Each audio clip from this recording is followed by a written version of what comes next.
ಶಾಸಕ ಎಂ. ಚಂದ್ರಪ್ಪ ಅವರು ವೀರಶೈವ ಸಮಾಜದ ಕ್ಷಮೆ ಕೇಳಬೇಕೆಂದು ಸಮಾಜದ ಮುಖಂಡರು ಆಗ್ರಹ ಮಾಡಿದ್ದಾರೆ. ಚಿತ್ರದುರ್ಗದ ಪತ್ರಕರ್ತರ ಭವನದಲ್ಲಿ ಶನಿವಾರ ಸಂಜೆ 4 ಗಂಟೆಗೆ ಪತ್ರಿಕಾಗೋಷ್ಠಿ ನಡೆಸಿ ಅವರು ಮಾತನಾಡಿದ್ದು, ಶಾಸಕ ಎಂ. ಚಂದ್ರಪ್ಪ ಅವರು ಯಡಿಯೂರಪ್ಪ ವಿರುದ್ಧ ಹೇಳಿಕೆ ನೀಡಿದ್ದು ಖಂಡನೀಯವಾಗಿದ್ದು, ಶಾಸಕರು ಬೇಷರತ್ ಕ್ಷಮೆ ಕೇಳುವಂತೆ ಒತ್ತಾಯಿಸಿದ್ದಾರೆ. ಇನ್ನು ಹೊಳಲ್ಕೆರೆ ಕ್ಷೇತ್ರದಲ್ಲಿ ಯಡಿಯೂರಪ್ಪ ಮುಖ ನೋಡಿ ನಾವು ಮತ ಹಾಕಿದ್ದೇವೆ. ಚಂದ್ರಪ್ಪ 5 ಬಾರಿ ಶಾಸಕರಾಗಲು ಯಡಿಯೂರಪ್ಪ ಕೃಪಾಶೀರ್ವಾದ ಕಾರಣವಾಗಿದೆ. ಇನ್ನು ಈಗ ಪುತ್ರನಿಗೆ ಟಿಕೆಟ್ ಸಿಕ್ಕಿಲ್ಲ ಎಂಬ ಕಾರಣಕ್ಕೆ ಬಂಡಾಯ ಎಂದು ಬಿಂಬಿಸುತ್ತಿದ್ದಾರೆ. ಇನ್ನು ನಾವು ಕ್ಷೇತ್ರದಲ್ಲಿ ಗೋವಿಂದ ಕಾರಜೋಳ ಪರ ಇದ್ದು, ನಮ್ಮ ಕ್ಷೇತ್ರದಲ್ಲಿ ನಾವು ಬಿಜೆಪಿಗೆ ಲೀಡ್ ಕೊಡುತ್ತೇವೆ ಎಂದು ಪತ್ರಿಕಾಗೋಷ್ಠಿಯಲ್ಲಿ ಹೇಳಿದ್ದಾರೆ.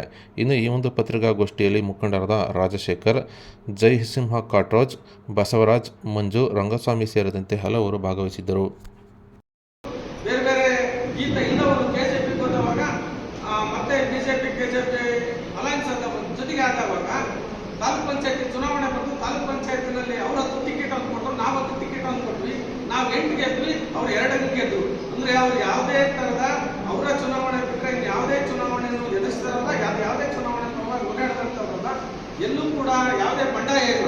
ಅವರು ಅಂದ್ಕೊಂಡಿರ್ಬೋದು ಯಾವ ಕಾರಣಕ್ಕೆ ಹೇಳ್ತಿದ್ದಾರೆ ಅಂತ ಹೇಳಿದ್ರೆ, ಯಡಿಯೂರಪ್ಪ ಈ ಕೆಜೆಪಿ ಹೋಗ್ತಿರ್ಲಿಲ್ಲ. ಅವರು ಯಡಿಯೂರಪ್ಪ ಲಿಂಗಾಯತರು ಅನ್ನೋ ಕಾರಣಕ್ಕೆ ಹೊಳಲ್ಕೆರೆ ಕ್ಷೇತ್ರದಲ್ಲಿ ಬಹಳ ದೊಡ್ಡ ಬಹುಸಂಖ್ಯಾತರು ಲಿಂಗಾಯತರಿದ್ದಾರೆ ಅಂತೇಳಿ ಅವರು ಕೆಜೆಪಿ ಹೋಗಿದ್ರು. ಹಾಗಾಗಿ ಕೆಜೆಪಿಯಿಂದ ಅಷ್ಟು ಓಟ್ಗಳನ್ನು ಬಂದಿರ್ತೇವೆ. ಇದಲ್ಲದೆ ಬೇರೆ ಯಾರು ಆಗಿದ್ರೆ ಅತ್ಯಂತ ಹೆಚ್ಚಿನ ಓಟ್ನಲ್ಲಿ ಗೆದ್ದಿದ್ರು. ಅಂತ ನಾಯಕನಿಗೆ ಈ 3 ಬಾರಿ ಇವರು ಟಿಕೆಟ್ ತಗೊಂಡು ಗೆದ್ದಿರೋದು ಅವರಿಂದಲೇ, ಅವರ ಕೃಪಾಶೀರ್ವಾದದಿಂದಲೇ ಇವತ್ತೇನೋ ರಾಜಕೀಯ ನೆಲೆಯನ್ನ ಕಂಡುಕೊಂಡಿರೋದು ಸನ್ಮಾನ್ಯ ಯಡಿಯೂರಪ್ಪ ಮತ್ತು ಯಡಿಯೂರಪ್ಪನ ಫ್ಯಾಮಿಲಿಯಿಂದ.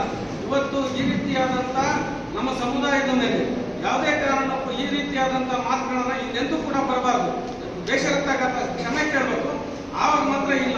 ಈಗ ಗೋವಿಂದ ಕಾರಜೋಳರು ಹೊರಗಿಂದ ಬಂದು ಈ ಕ್ಷೇತ್ರಕ್ಕೆ ಚುನಾವಣೆ ಮಾಡ್ತಾರೆ ಅಂತ ಹೇಳಿದ್ರೆ, ನೀನು ಈ ಜಿಲ್ಲೆ ನಮ್ಮ ತಾಲೂಕಿನಲ್ಲ, ನಿನ್ನನ್ನು ಯಾಕೆ ನಮ್ಮ ತಾಲೂಕಿನ ಅಂತ ನಾವು ಹೋಗ್ಬೇಕಾಯ್ತು, ಗೋಬ್ಯಾಕ್ ಚಂದ್ರಪ್ಪ ಅಂತೇಳಿ ನಾನು ಹೇಳ್ಬೇಕಾಗ್ತದೆ. ಈ ಸಂದರ್ಭದಲ್ಲಿ ಮಾತನ್ನು ಹೇಳ್ತಾ ದಯಮಾಡಿ ಗೋವಿಂದ ಕಾರಜೋಳರು ಯಾವುದೇ ಆತಂಕ ಇಲ್ಲದೆ ಚುನಾವಣೆ ಮಾಡಿದ್ರೆ ಇದುವರೆಗೂ ಬಂದಂತ ಅತ್ಯಂತ ಹೆಚ್ಚಿನ ಬಹುಮತದಿಂದ ನಮ್ಮಲ್ಲಿ ಆಯ್ಕೆ ಮಾಡ್ತಾರೆ ಅಂತ ನಮಗೆ ವಿಶ್ವಾಸ ಇದೆ ಅಂತ ಹೇಳಿ